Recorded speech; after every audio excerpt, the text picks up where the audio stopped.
আমার বস ধর্ম মানেন না। আপনার বস জানতেন না, আপনি জানতেন না, আমিও জানতাম না, কিন্তু আমি বিশ্বাস করতাম। তিনি বলেছেন যদি এই প্রশ্নের উত্তর পান তবে হয়তো ইসলাম গ্রহণ করবেন। আমি আপনাকে ব্যাখ্যা করছি। কারণ এখন এআই খুব বিপজ্জনক হয়ে গেছে। ভিডিওটা স্কিপ করে যাইবেন না, দেখে যান, কথাগুলো শুনে যান। আমার নাম নিসা, আমি আরবি এবং কোরিয়ান ভাষার অনুবাদক। আমি ডক্টর জাকির নায়েককে একটি প্রশ্ন করতে চাই। আমার বস ধর্ম মানেন না, কিন্তু তিনি কিছু প্রশ্নগুলো আমাকে করেছেন। তিনি বলেছেন যদি এই প্রশ্নের উত্তর পান তবে হয়তো ইসলাম গ্রহণ করবেন। আমি উত্তর দিতে পারিনি, তাই ডাক্তার দয়া করে প্রশ্নটি শুনুন। আমার বস বলেছেন কেন কোরআনে কৃত্রিম বুদ্ধিমত্তা, এআই এবং কম্পিউটার প্রযুক্তি সম্পর্কে কিছু বলা হয়নি, কারণ এখন এআই খুব বিপজ্জনক হয়ে গেছে। এটি অনেক কিছু করতে পারে, যে কোনো কিছু সিদ্ধান্তও নিতে পারে। আমার বস এ ব্যাপারে খুব কৌতূহলী। ধন্যবাদ। আপনার বসকে বলুন কোরআন কোনো সায়েন্সের বই নয়, SCIENCE। যদি কোরআন সায়েন্সের বই হতো তবে এটি বিশালাকারের হতো। এই যে ভবনটি দেখছেন এর ভেতরে যত বই রাখা সম্ভব সব বই মিলেও এর সমান হতো না। যদি কোরআন বিজ্ঞানের বই হতো আর এতে সব বৈজ্ঞানিক তথ্য উল্লেখ করা থাকতো তাহলে কোরআন এতটা বিশাল হয়ে যেত যে আপনি কোনোদিনও তা পড়ে শেষ করতে পারতেন না। আপনি কি বুঝতে পারছেন? হ্যাঁ ডক্টর। কোরআন কোনো সায়েন্সের বই নয়। সায়েন্স, আপনি যদি জিজ্ঞাসা করেন কোরআনে কি লেখা আছে 2 আর 2 মিলে 4 হয়, না, কোরআন কোনো সায়েন্সের বই নয়, এটি নিদর্শনের বই, SIGNS। তাই আমাদের দেখতে হবে কোরআনে যা কিছু বলা হয়েছে তা যেন ভুল না হয়। যদি আপনি মনে করেন যে কোরআনের সব কিছুই উল্লেখ থাকা উচিত, তাহলে ভাবুন তো বিজ্ঞানে কত হাজার হাজার PhD আছে, doctor, engineer, heart specialist, brain specialist, এই সব কিছু যদি কোরআনে লেখা হতো আর আপনি তা পড়া শুরু করতেন তাহলে আপনার পুরো জীবনেও তা শেষ করতে পারতেন না। ঠিক না বেঠিক? সুতরাং কোরআনে বিজ্ঞানের সব কিছু উল্লেখ নেই, দয়া করে ভুল বুঝবেন না। কিন্তু কোরআনে যা কিছু বলা হয়েছে তার কোনোটিই ভুল নয়।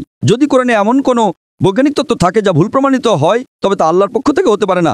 আর যদি কোরআনে এমন কিছু বলা হয় যা বিজ্ঞান অনেক পরে 200 বা 400 বছর পরে আবিষ্কার করেছে তাহলে সেটাই মুজিজা। তাহলে প্রশ্ন হলো কোরআনে AI এর কথা বলা হয়নি কেন? কোরআনে এটা কেন থাকা উচিত? কোরআন কোনো বিজ্ঞানের বই নয়, কিন্তু আল্লাহ জানেন ভবিষ্যতে কি আসতে চলেছে। আমি আপনাকে ব্যাখ্যা করছি। 1 নম্বর, মানুষ আমাকে প্রায় জিজ্ঞাসা করত যে ইসলামী শরিয়া অনুযায়ী যদি আপনার কাছে ভিডিও রেকর্ডিং থাকে, যদি কোনো ভিডিও রেকর্ডিং থাকে যে কেউ চুরি করেছে, ইসলাম অনুযায়ী সেটা প্রমাণ নয়, এটাকে প্রাথমিক প্রমাণ হিসেবে ধরা হয় না, এটা দ্বিতীয় প্রমাণ। 10 বছর বা 20 বছর আগে যে কোনো সাধারণ আদালতে যদি আপনি সিসিটিভি ফুটেজ দেখাতেন আর তাতে চোর ধরা পড়তো যে কেউ চুরি করছে, সেটাই যথেষ্ট ছিল। কিন্তু ইসলামে তা নয়, ইসলামে চোখের সাক্ষী প্রয়োজন।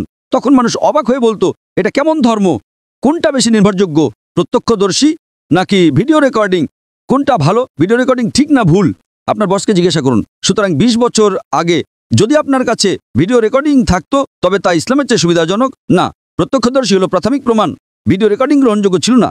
আজ যখন কৃত্রিম বুদ্ধিমত্তা এসেছে আপনি সহজেই আপনার ডাকাতের একটা ভিডিও তৈরি করতে পারেন, ঠিক না ভুল? ঠিক। সুতরাং এখন মানুষ জেগে উঠেছে।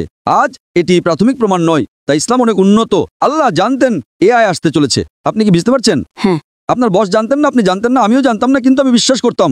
আমি বলেছিলাম না ইসলাম সঠিক, হয়তো আগামীকাল কিছু ঘটবে। আমি AI সম্পর্কে জানতাম না, কিন্তু 15 বছর আগে আমার উত্তর ছিল শরিয়া সঠিক। আমরা জানি না আগামীকাল এমন কিছু ঘটবে যে ভিডিও রেকর্ডিং যথেষ্ট প্রমাণ হবে না, এটাই ছিল আমার উত্তর, এবং আজ আমার উত্তর সঠিক। আপনি কি বুঝতে পারছেন? সুতরাং আল্লাহ AI সম্পর্কে জানেন, তাই ভিডিও রেকর্ডিং প্রাথমিক প্রমাণময়। আপনি কি বুঝতে পারছেন? হ্যাঁ। কিন্তু প্রত্যক্ষদর্শী হলো প্রাথমিক প্রমাণ। সুতরাং আল্লাহ AI সম্পর্কে জানেন। যদি তিনি সবকিছু লিখতে শুরু করেন, আপনি ছোট কোরআনই পড়েননি, আপনি চিকিৎসা, ভ্রূণতত্ত্বে সবকিছু সম্পর্কে কি পড়বেন? না, এটি টেলিগ্রাফিক মেসেজ। সুতরাং এটি ঈশ্বরের পক্ষ থেকে নয় তা প্রমাণ করার জন্য আপনাকে ভুল খুঁজে বের করতে হবে। কিন্তু এটি ঈশ্বরের পক্ষ থেকে তা প্রমাণ করার জন্য আপনাকে এমন জিনিসের কথা বলতে হবে যা মানুষ জানতো না। আপনি কি বুঝতে পারছেন? একেই বলে অলৌকিকতা। কিন্তু এখানে সবকিছু উল্লেখ করা হয়নি। আশা করি এটি উত্তরটি পেয়েছেন। আপনাকে অনেক ধন্যবাদ ডক্টর।